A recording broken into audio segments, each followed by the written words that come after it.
있음을 알리기 위해 벌써 9장입니다. 예.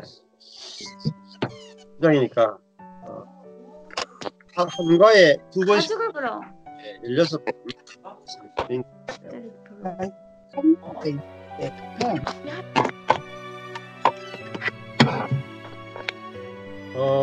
이 제목 자체가 조금 영화가 제목 자체가 애매하다 저는 생각이 들어요. 번역이 그런지 조금 애매한 생각이 드는데 이 주께 속해 있다라는 것은 어떤 사람은 그리스도께서 완성하신 사역에 포함되어 있다. 모든 사람은 그리스도께서 완성하신 사역에 포함되어 있다. 이런 뜻이라고 합니다. 그리스도께서 완성하신 게 뭐냐? 이게 이제 완성에 속해 있는 거죠. 완성하신 사역에 포함되어 있다. 자, 이 부분을 이제 다룰 텐데 율법과 그리스도가 다르죠. 율법은 완성을 시킬 수 없는데 그리스도는 하나님의 계획을 완성하신 분이다. 이렇게 할 수 있겠죠. 그러니까 예수님이 다 이루었다 이렇게 하셨잖아요. 다 이루었다. 테텔레스타이. 십자가에 죽으실 때 내가 다 이루었다 하고 이제 운명하셨잖아요. 그때 이제 다 이루셨다, 다 이루었다 할 때 그게 무엇을 이루었느냐, 할 때 크게 보면은 두 가지죠. 두 가지. 한 가지는 우리의 죄 사함을 이루셨다. 우리의 과거, 현재, 미래, 과거, 현재, 미래 모든 죄를 다 해서 우리를 대신해서 죽으셨다. 그래서 그 대신해서 죽으셨다. 이 말을 많이 보셨습니다. 그래서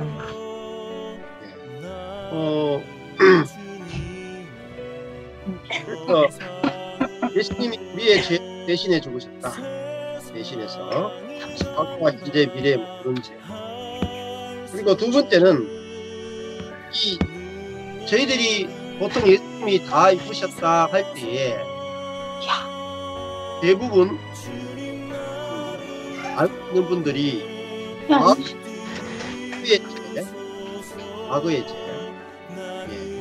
과거의 죄를 다 씻어주셨다. 이렇게만 아는 분들이 굉장히 많죠. 예수님이 우리의 과거의 죄만 씻어주셨다. 그런데 그게 아니고 예수님이 과거, 현재, 미래 모든 다 사해 주셨다. 우리를 대신해서 죽으셨다. 이걸 아는 것이 첫 번째 예수님이 이루신 일이죠. 두 번째는 근데 예를 들어서 죄 용서만 하더라도 과거의 죄를 다 용서해 주셨다.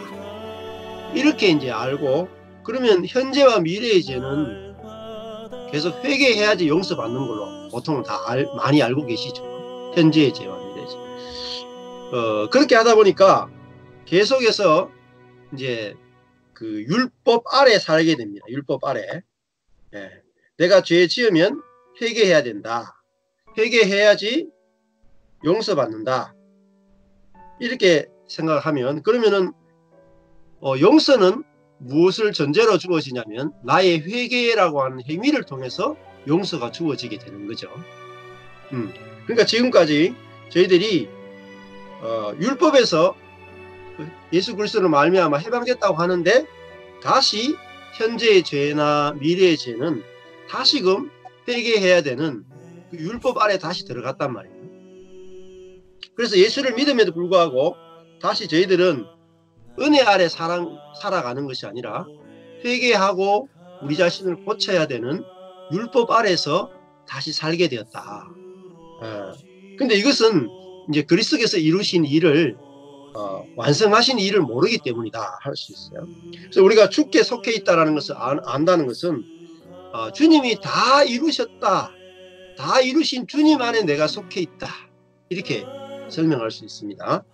그러니까 현재의 죄나 미래의 죄를 다 이미 다 끝내셨다, 이미 우리의 구원이 완성되었다라는 부분을 이해를 해야 되는데, 이 부분을 이제 받아들이는 부분이 굉장히 쉽지가 않습니다, 생각보다. 그죠? 예. 그래서 이게 이제 완전한 은혜인데, 이 부분을 이제 생각을 해서, 이 부분은, 자, 예수님이 나의 죄를 대신해서 죽으셨다. 예. 이렇게 해석할 수 있죠. 이거는 설교 시간에 많이 들었을 때, 예수님이 나의 죄를 대신해서 죽으셨다. 이거는 안 믿으실 겁니다. 그러면 두 번째는 뭐냐면은, 내 죄가 과거의 죄, 현재의 죄, 미래의 죄가 다 용서를 받는 거는 이제 믿어지면 그것만 해도 자유를 얻게 돼요. 죄 정죄로부터 자유케 됩니다. 그런데 두 번째는 뭐냐면은, 죄를 사함은 받는데 죄의 지배는 남아있잖아요. 네. 죄의 힘, 죄의 권세가 남아있단 말이죠. 내가 예를 들면 내가 염려하지 않으려고 해도 죄가 내 속에서 계속 내 중심성을 나타내게 하고, 또 믿음이 없게 해서 계속 염려를 만들어내기도 하고 미움을 만들어내기도 하고, 그 죄 용서보다도 더 큰 문제는 죄의 권세이죠. 죄가 우리 안에서 능력을 발휘하고 죄가 우리를 지배하는 거예요. 이게 이제 첫 번째는 영어로 보면 sins, 그러니까 어떤 내가 하는 행위적 죄를 말한다면, 두 번째는 sin, 내가 그 죄 자체, 원죄를 말한다고 할 수 있어요. 그 원죄가 결국은 죄의 권세, 죄의 능력이라고 말할 수 있습니다. 그러면은 우리가 죄사함과 거듭남의 비밀, 구원파도 이렇게 말을 하는데, 죄사함에 대해서만 알고 있으면 어떤 문제가 되냐면, 죄를 이기지는 못합니다. 자, 근데 죄를 이기는 것까지 가야지 우리가 완전하게 자유를 누릴 수가 있습니다. 그래서 근데 죄를 이긴다 그랬을 때 또 그렇다고 해서 내가 완전하게 매 순간 모든 면에서 죄를 다 이기느냐, 그렇진 않아요. 그런데 우리가 나를 얽으면은 반복적인 죄, 심각한 문제를 일으키는 죄, 그런 이제 죄가 아주 강력한 권세를 가진 부분들이 있거든요. 우리 삶에서 아주 습관이라든지 이런 부분들이 있거든요. 근데 그런 아주 죄가 권세를 부리는 그런 부분에 대해서 우리가 어떻게 그러면은 고칠 수 있느냐, 우리 행위를 어떻게 고칠 수 있느냐 할 때에 이 부분에 있어서 우리 대부분 이제 노력하라고 하게 되는 거죠. 노력하든지, 두 번째 기도해서 하나님께 도움을 구하든지, 이렇게 넘어가는 거죠. 그런데 주께 속해 있다는 걸 아는 것은 뭐냐면은, 우리가 용서 받을 뿐만 아니라 예수 그리스도가 십자가에서 내 죄를 대신해서 피를 흘리셨다는 것을 믿을 뿐만 아니라, 그 예수가 죽으시고 그분이 십자가에서 내 죄를 씻을 뿐만 아니라 그분의 영이 내 속으로 들어온다는 사실을 아셔야 됩니다. 이 부분까지 연결이 잘 안 돼요. 예수님이 십자가에 죽으신 것은 사실은 내 죄를 씻어주는 것이지만, 예수님이 죽고 부활하신 다음에 하늘에 올라가시고 하늘에서 모든 사람에게 자신의 영을 보내주셔가지고 우리가 예수의 영과 내 영이 연합해서 이제는 예수님의 영으로 살아가는 존재로 거듭난다는 거죠. 이것이 뭐냐면은, 두 번째가 예수님의 영으로 살아가는 사람이 되면 죄를 이기게 되는 거죠. 예수의 영으로, 성령으로 말미암아 죄를 이기는 능력이 나타나게 되는 거죠. 자, 요거 두 번째가 유산이라고 보시면 유산, 물려받는 유산. 첫 번째는 부채 탕감. 자, 첫 번째 우리 죄를 용서받는 것은 부채 탕감. 두 번째, 죄의 권세로부터 해방되는 것은 우리가 유산을 물려받는 것이다. 근데 뭘 유산으로 물려받느냐면 예수 그리스도 생명을 내가 유산으로 물려받는 것이다. 이렇게 설명을 드릴 수 있습니다. 자, 그 안에 보면 아주 첫 번째 이 책에 보면 아주 좋은 재미있는 예가 있어요. 예를 제가 조금 비틀어 보면 이런 겁니다. 어떤 사람이 어느 날 그 빚에 허덕이고 있었어요. 빚에 허덕이고 있는데 어느 날 갑자기 전화가 온 거예요. 전화가 오더니 먼 친척이 돌아가셨는데 돈을 상속할 사람이 없어가지고 찾다가 당신을 찾았다는 거예요. 네, 벌써부터 기분이 좋아지시죠? 이런 거 다 한 번씩 상상해 보는 거잖아요. 어릴 때부터. 예. 근데 빚이 예를 가지고 한 10억 정도 됐어요. 그런데 이 사람이 와서 당신의 빚을 다 탕감해 줬다는 거예요. 그래서 너무 기뻐가지고 막 행복해가지고, 야, 내가 이 빚으로부터 이제 해방됐구나. 너무너무 기쁜 거예요. 자, 그래서 이제 이 사람은 너무너무 행복해 하는데, 이제 그 다음 빚은 다 탕감됐는데, 문제는 그 다음부터 내가 먹고 사는 문제는 내가 또 돈을 벌어야 되잖아요. 그죠? 빚은 탕감돼도 매달 먹고 사는 거는 자기가 이제 벌어서 살아야 되는 거죠. 그래서 이 사람이 빚이 탕감된 다음에 10년 정도를 열심히 이제 노력해서 먹고 살고, 열심히 노력해서 먹고 살고, 아주 소탈한 평범한 삶을 살았어요. 어떨 때는 직장 나가기 힘들기도 하고, 참 인생은 이렇게 참 쪼달리고 살아가는구나 하고 이제 60년을 살았어요. 이제 한 거의 90세 정도 나이가 됐어요. 그런데 갑자기 법률 회사로부터 전화가 온 거예요. 전화가 와서 당신을 60년 동안 찾았대요. 왜 찾았냐 그러니까 저번에 빚은 탕감을 다 했는데 남겨놓은 상속 유산이 있다는 거예요.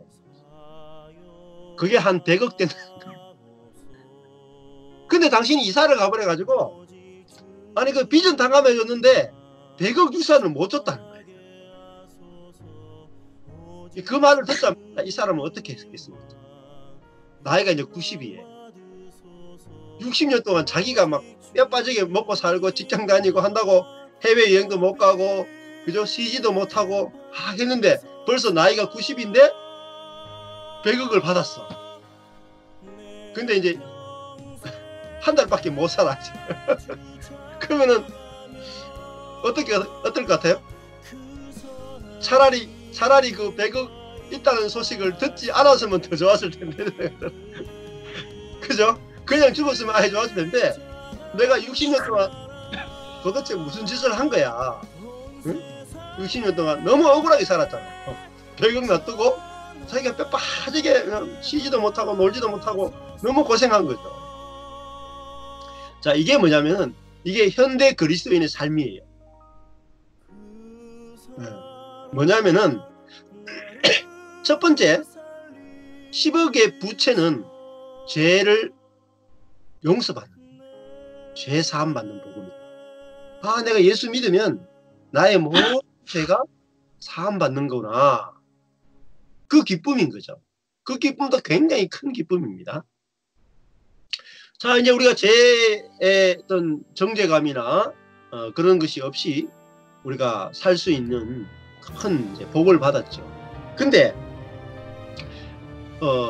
그 다음 죄는 용서는 받지만 내가 서로 미워한다거나 염려한다거나 뭐 갈등한다거나 이런 것들은 내 힘으로 다 해내야 되는 거죠. 물론 넘어질 때마다 용서는 이미 다 받았어요. 그러나 계속해서 부부끼리 싸우는데 용서는 내가 확신하지만 싸울 때 힘들잖아요. 싸울 때. 네. 싸우지 않는, 죄를 이기는 능력이 좀 있으면 좋겠는데 죄를 이길 수 있는 능력은 안 주고 죄 용서만 주는 하나님을 알았단 말이에요. 예. 근데 두 번째가 더 중요하다. 두 번째가 죄를 용서할 뿐만 아니라 죄를 이기는 것까지도 주님이 다 부채 탕감만이 아니라 죄를 이길 수 있는 유산까지도 우리에게 주셨다는 거예요.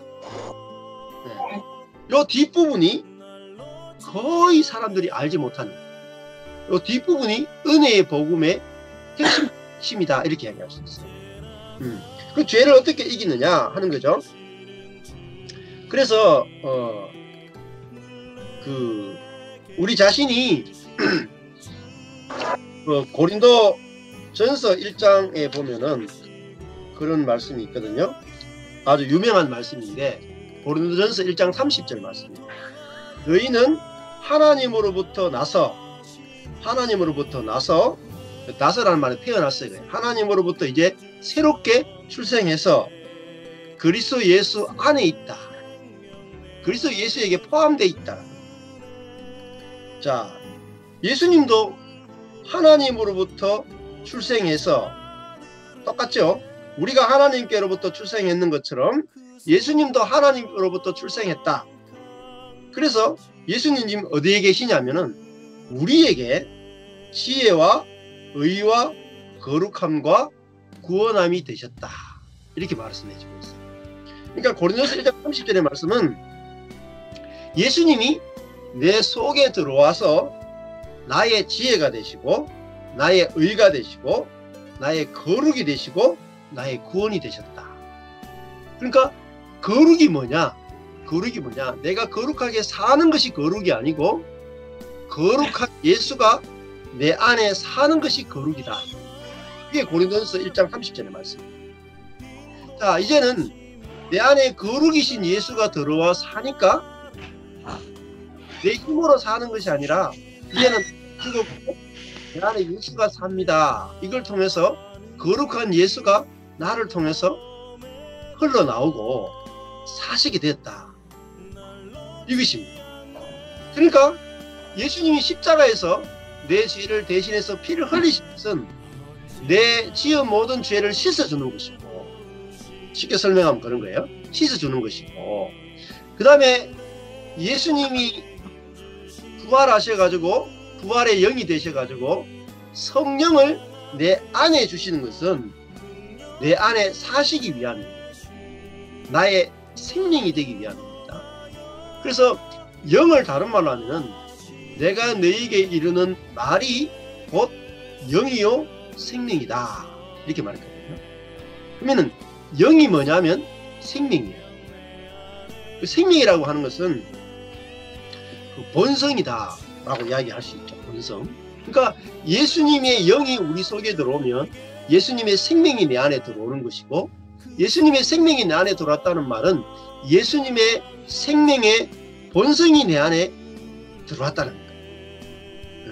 그럼 우리는 이제는 뭐로 사느냐면은 율법 아래 살아가는 것이 아니라, 내가 율법을 지켜야 되는 것이 아니라 예수의 생명의 본성이 율법보다도 율법을 위해서 율법을 완성을 시켜내는데, 내 안에 있는 예수의 생명의 본성이 뭘 완성시켜내냐면 이웃 사랑을 완성을 시켜낸다는 거예요. 이게 성령에 의한 삶입니다. 그래서 여기서 보면은 이제는 너희가 성령을 조차 행하라 이렇게 되어 있어요. 그 말은 성령 아래에서 행하라 이 말이에요. 성령 아래에서. 자, 율법 아래에서라는 말과 반대되는 말이 성령 아래에서라는 말이에요.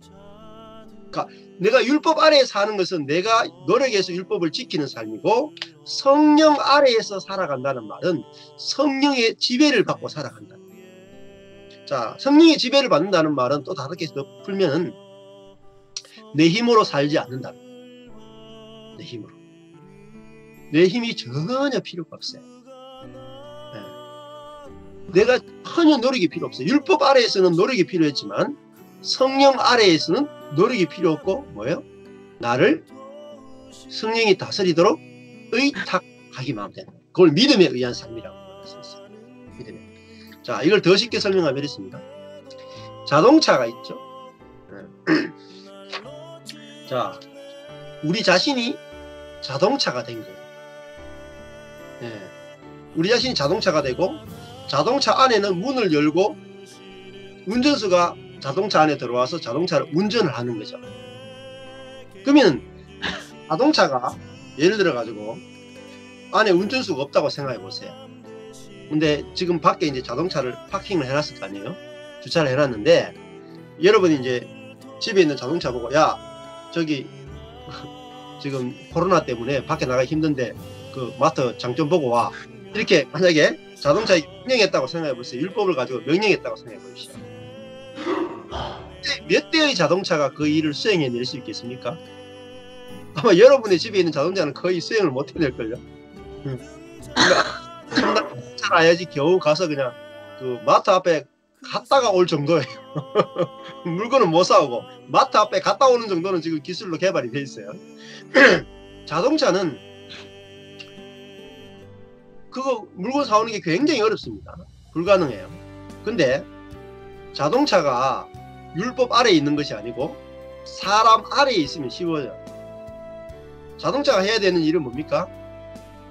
가만히 있는 거죠. 가만히. 그리고 자기를 운전수에게 내어드리는 거예요.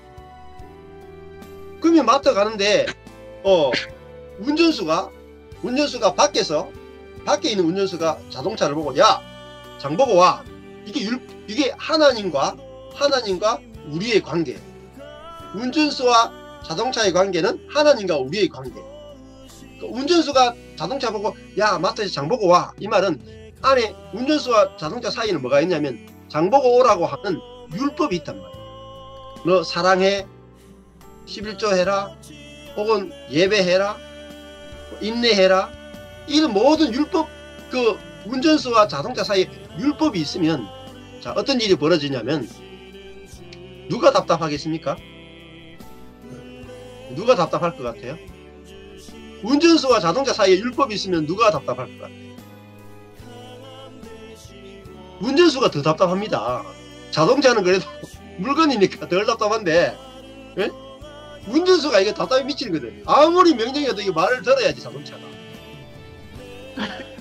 하나님이 우리에게 율법을 줘놓고도 누가 답답하냐면 하나님이 더 답답한 거예요. 사람이 율법대로 못 사니까. 그래서 하나님이 율법을 줘놓고 그 다음에 예수 그리스도를 우리에게 주심으로 이제는 하나님이 우리 밖에서 명령하시는 분이 아니라, 이 패러다임이 굉장히 중요한 패러다임이에요. 그래서 하나님이 이제, 왜냐하면 예수 그리스도를 우리에게 보내지 않았을 때는 하나님이 운전자가 자동차 안에 들어올 수가 없는 거예요. 자동차 안에 들어올 수가 없어요. 그래서 하나님이 자동차가 안에 들어올 수 없으니까 하나님이 뭘 타고 다니냐면은 마차를 타고 다녀요. 마차를 막 끌고 다녀야 되잖아요. 얼마나 힘들어요. 사람이 마차를 끌고 다니려고 그러면. 그 하나님이 사람을 끌고 다니려고 그러면은 밖에, 하나님이 사람 밖에 계실 때는 엄청 힘든 거예요. 그게 구약이라는 거예요. 근데 예수 그리스도가 이 땅에 오심으로 말미암아 죽고 부활하셔가지고 하늘에 올라가시고, 이제 예수 그리스도의 영을, 하나님 아버지와 연합된 예수 그리스도의 영, 성령을 우리 안에 주신다는 것은 하나님 자신이, 영이신 하나님 자신이, 운전수인 당신이 우리 안에 거하시게 된다. 우리 자신을 성전 삼아서 우리 안에 거하시는 거죠. 그러면 하나님이 우리 안에 거하시는데 나에게 명령을 하시겠습니까? 자, 운전수가 자동차 보고, 야, 너 장 보고 와. 그렇게 명령만 하고 가만히 앉아 있습니까? 아니죠. 이제는 운전수가 이 자동차를 운전을 해가지고 자신이 마트에 가서 자기가 사오고, 또 자동차와 완전히 연합되어서 본인이 자동차를 끌고 집에까지 딱 온단 말이에요. 자, 이것이 뭐냐면 연합의 세계. 연합. 그러니까 구약과 신약은, 한마디로 하면 구약은 하나님과 사람이 분리되었던 때다 라고 설명할 수 있고, 신약 시대는 하나님과 인간이 연합되어 살아가는 시대가 되었습니다.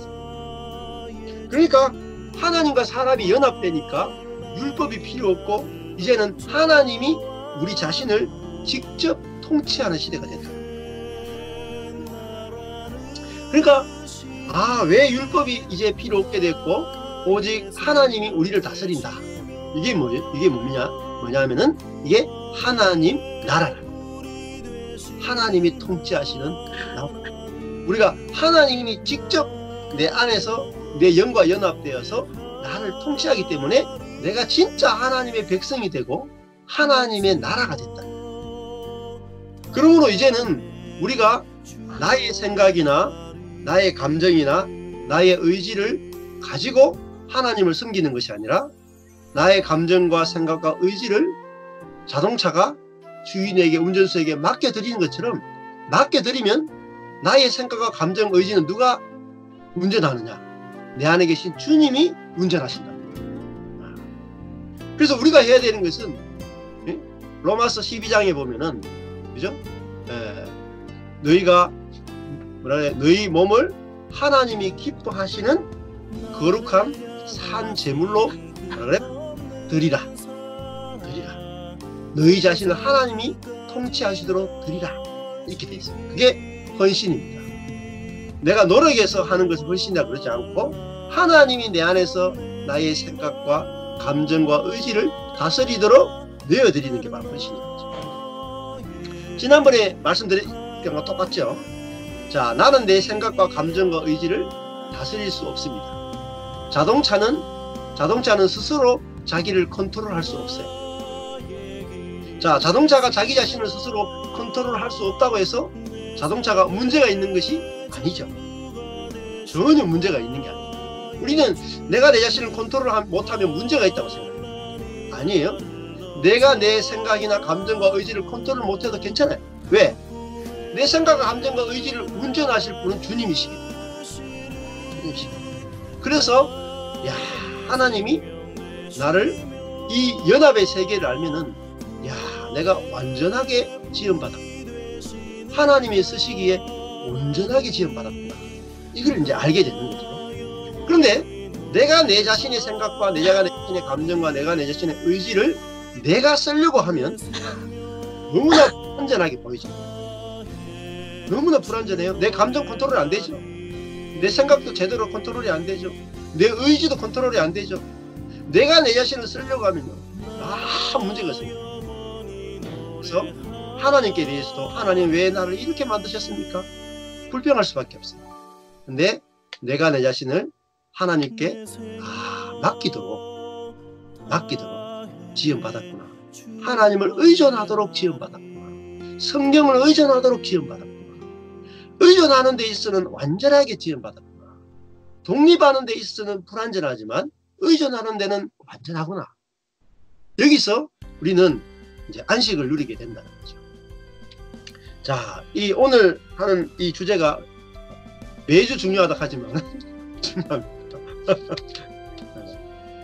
제가 이제 이 복음을 여러 가지 각도에서 설명을 드리는 거예요. 근데 이렇게 들으면 알 것 같은데 또 저렇게 들으면 또 모르는 것 같아요. 그래서 이 은혜의 비밀을 안에도 10가지 비밀인데 사실은 한 가지 비밀이에요. 10가지 비밀이 한 가지 비밀인데 10가지로 표현해냈다는 거죠. 그래서 자꾸 듣다 보면은 총체적인 그림이 그려집니다. 자, 마찬가지로 제가 이렇게 앉아 있잖아요.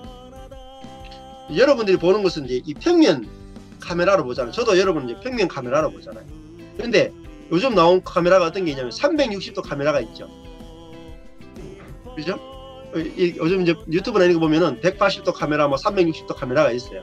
360도 카메라를 보면요, 여러분 뒤에 이게 머리 뒤에 이제 까치집이 생겼다거나, 혹은 뒤에 감춰오는 것이 있다거나, 바닥이 제 방은 바닥이 엉망입니다.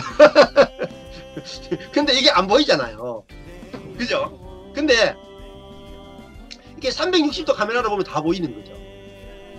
그래서 복음을 여러 가지 각도에서 들으셔야 돼요. 여러 가지 각도에서 들으면은 뭐가 돼요? 복음이 무엇인지 전체적으로 탁 알아질 때가 옵니다. 자, 그게 뭐냐면은 트랜스포메이션이라고 해요. 변형이라고. 변형은 뭐냐면요, 변화가 없는 것 같아요. 똑같은 이야기를 계속 해요. 변화가 없는 것 같아요. 계속 듣다가 99도에서 물이 99도까지는 다 액체죠. 1도에서 99도까지가 다 액체죠. 액체. 똑같아요. 근데 99도에서 100도, 그 1도 차이잖아요. 자, 물이 1도에서 99도까지는 98도 차이죠. 98도 차이인데 변화가 하나도 없어요. 물이 따뜻하다밖에 없어요. 근데 99도에서 100도는 1도 차이인데 무슨 일이 일어났냐면 액체가 기체로 바뀌었다. 그거를 트랜스포메이션이라고 해요. 그게 변형이라고 해요. 왜냐면 존재가 달라져 버립니다. 존재가 달라져.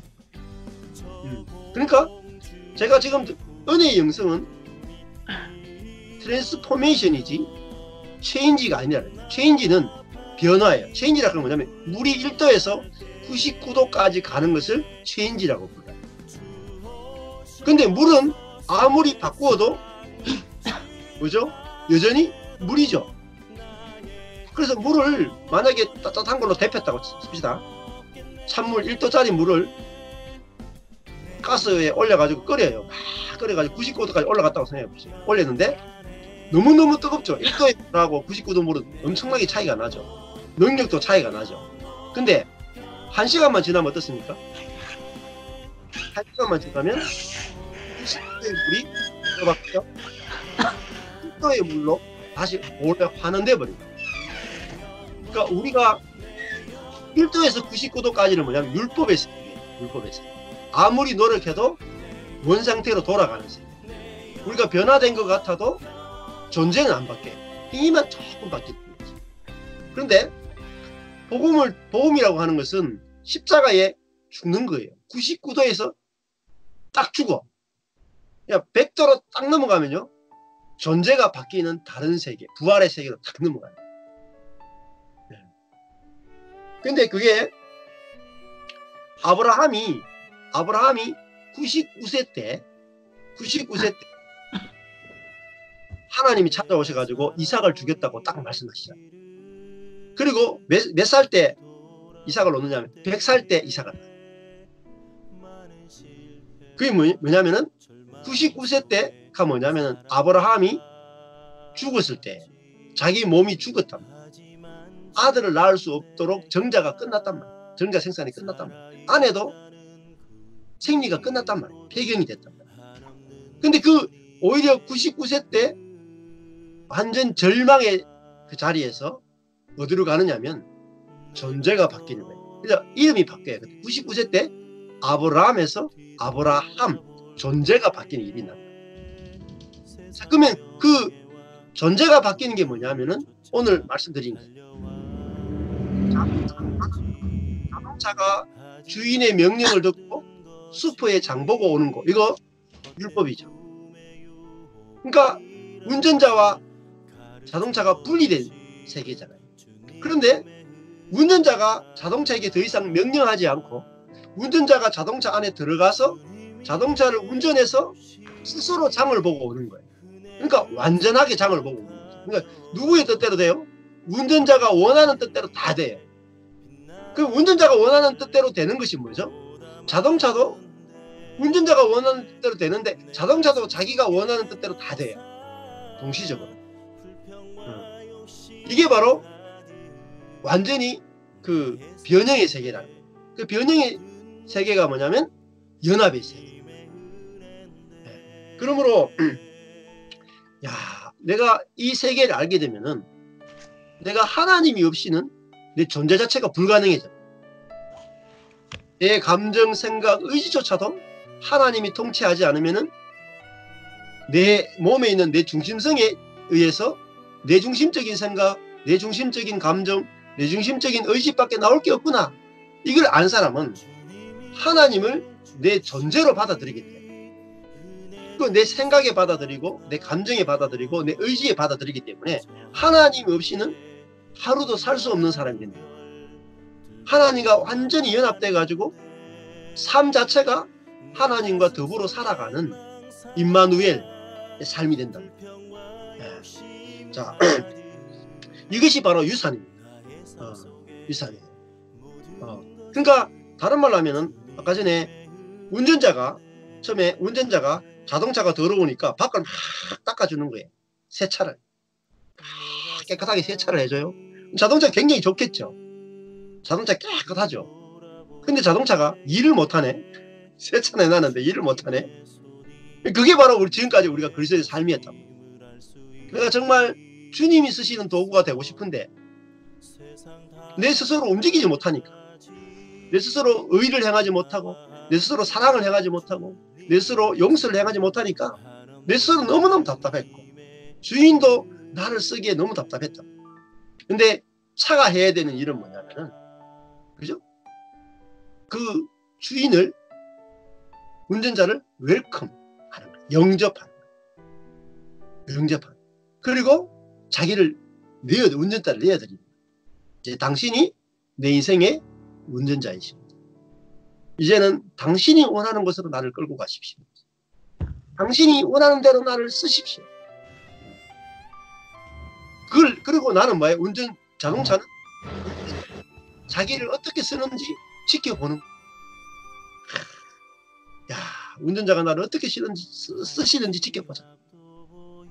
그러면요, 나보다도 나를 더 잘 아는 운전자가 정말 놀랍게 인생을 쓰신다는 것을 볼 수 있게 되는 것이죠.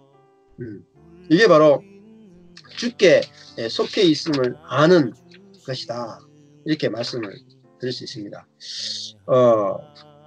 전체를 뭐 여러 가지 예가 나오지만은 이렇게 설명드리는 것이 가장 좀 쉽지 않을까 이런 생각이 드는데요.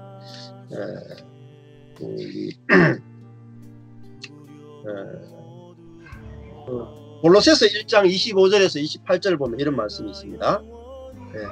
골로새서가 아주 중요한 말씀인데요. 골로새서가 저 오늘 드렸던 말씀하고 똑같은 말씀이 이제 기록되어 있습니다. 내가 교회의 일꾼 된 것은 하나님이 너희를 위하여 내게 주신 직분을 따라 하나님의 말씀을 이루려 함이니라.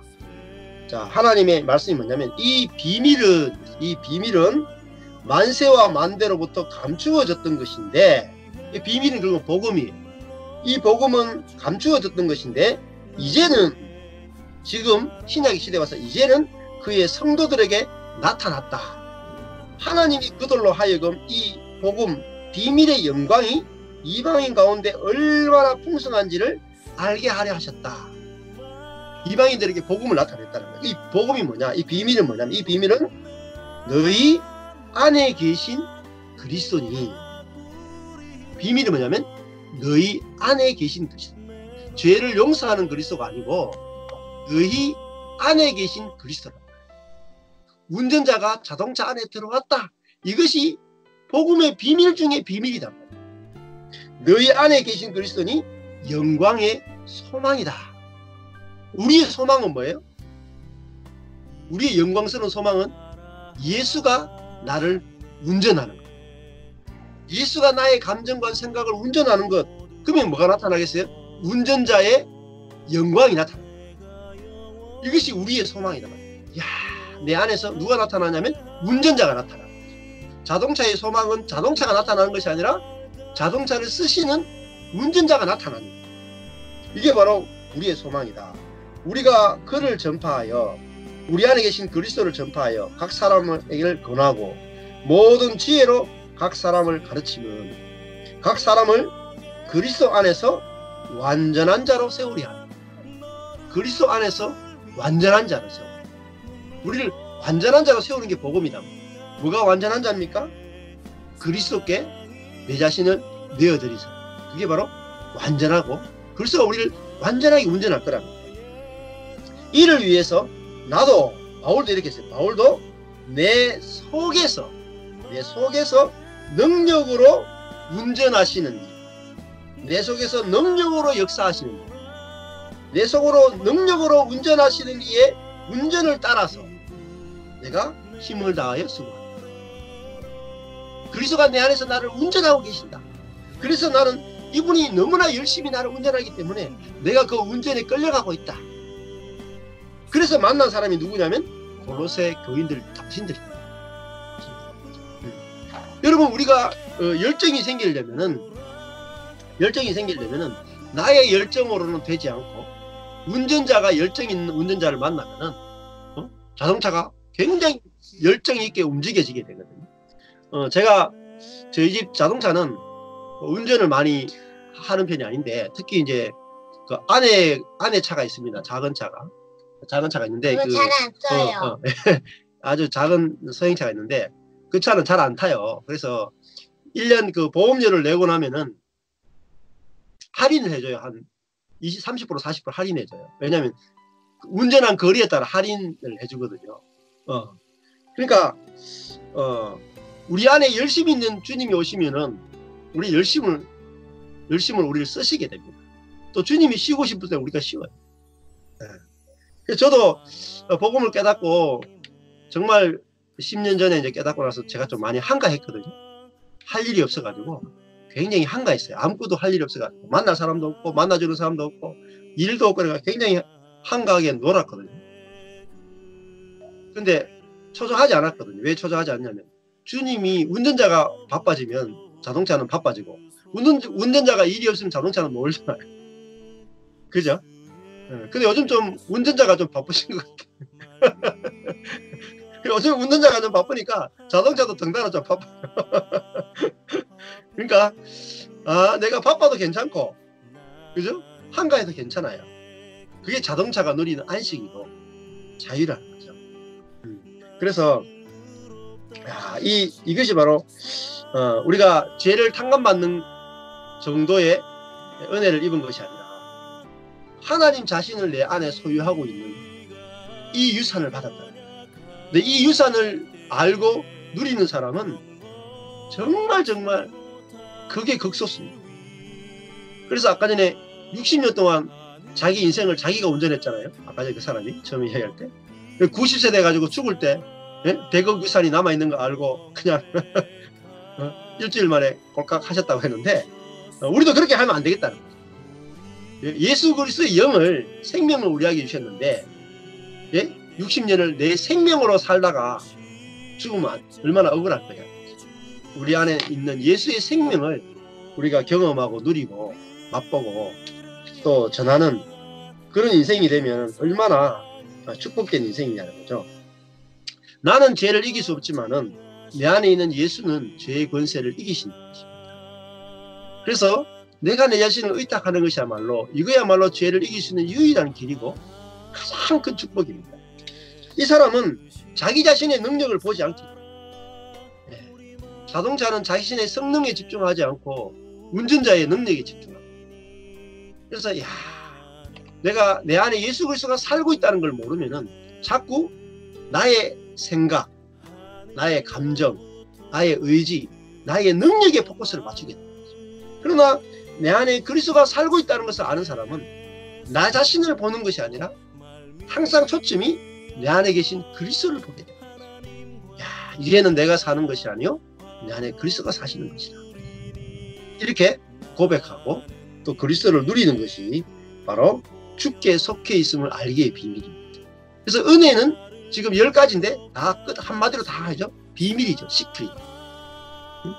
영적 비밀이다. 비밀은 드러나 있지만 사람들이 모르는 거예요. 그래서 이 비밀은 그죠? 아는 사람만이 누리고, 그죠? 발견하는 사람만이 그거를 누릴 수 있는 거죠. 그래서 천국은 밭에 감추인 보화와 같다. 밭에 감추인. 그래서 우리가 이 복음을 우리가 찾고 또 누리는 우리가 사람들이 됐으면 좋겠습니다. 감사합니다. 오늘 여기까지 정리하겠습니다. 자, 했는데 나누고 싶은 거 있으면 나누겠습니다.